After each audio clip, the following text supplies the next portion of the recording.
ശങ്കരൻകുളങ്ങര മണികണ്ഠൻ.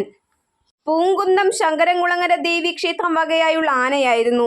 നീണ്ട 50 വർഷത്തിൽ കൂടുതൽ തിടമ്പാനയായും കൂട്ടാനയായും പല പൂരങ്ങളിലും പങ്കെടുത്തിരുന്നു. പ്രധാനമായും തൃശൂർ പൂരത്തിൽ. തൃശൂർ പൂരത്തിന്റെ പറയെടുപ്പ് മുതൽ മഠത്തിൽ വരവിന്റെ ഇറക്കിയെഴുന്നള്ളിപ്പിൽ വരെയായി വർഷങ്ങളോളം പൂരനഗരിയിലെ സജീവ സാന്നിധ്യമായിരുന്നു ശങ്കരൻകുളങ്ങര മണികണ്ഠൻ. തൃശൂർ പൂരത്തിൽ മറ്റൊരാനയും ഇത്രയധികം കാലം എഴുന്നള്ളിപ്പിൽ പങ്കെടുത്തിട്ടില്ല. ക്ഷേത്രത്തിലേക്ക് ആനയെ വേണമെന്ന ദേവസ്വത്തിന്റെ ആവശ്യത്തിൽ മുൻ മുഖ്യമന്ത്രി കെ. കരുണാകരന്റെ പ്രത്യേക താൽപര്യത്തിലാണ് നിലമ്പൂർ കാട്ടിലെ വാരിക്കുഴിയിൽ വീണ 3 വയസ്സുകാരൻ കൊമ്പനെ ശങ്കരൻകുളങ്ങരയിൽ എത്തിച്ചത്.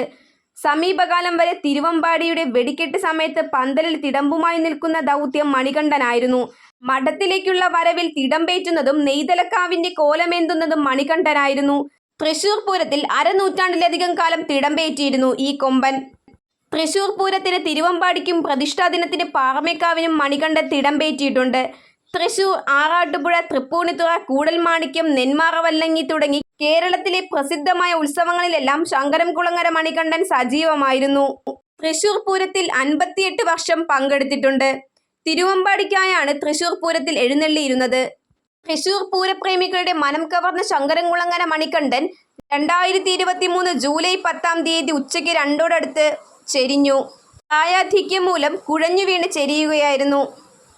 1964 3-ാം വയസ്സിൽ നിലമ്പൂർ കോവിലകത്ത് നിന്ന് ശങ്കരൻകുളങ്ങരയിലെത്തിയ ശങ്കരൻകുളങ്ങര മണികണ്ഠൻ 5-ാം വയസ്സിലാണ് തിരുവമ്പാടിയുടെ പറയെടുത്ത് പൂരത്തിൽ സാന്നിധ്യം അറിയിച്ചത്.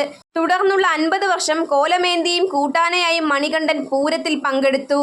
എന്തുതന്നെയായാലും മണികണ്ഠൻ ഈ ലോകത്തോട് യാത്ര പറഞ്ഞിരിക്കുന്നു. ആനക്കേരളത്തിനും ആനപ്രേമികൾക്കും ഒരുപാട് ഓർമ്മകൾ സമ്മാനിച്ചുകൊണ്ട് ഒരിക്കൽ കൂടി ആ ഗജരാജ പ്രമുഖന് മുന്നിൽ പ്രണാമം. മറ്റൊരു വീഡിയോയിൽ മറ്റൊരു ഗജകേസരിയുടെ വിശേഷങ്ങളുമായി നമുക്ക് വീണ്ടും കാണാം. Thanks for watching.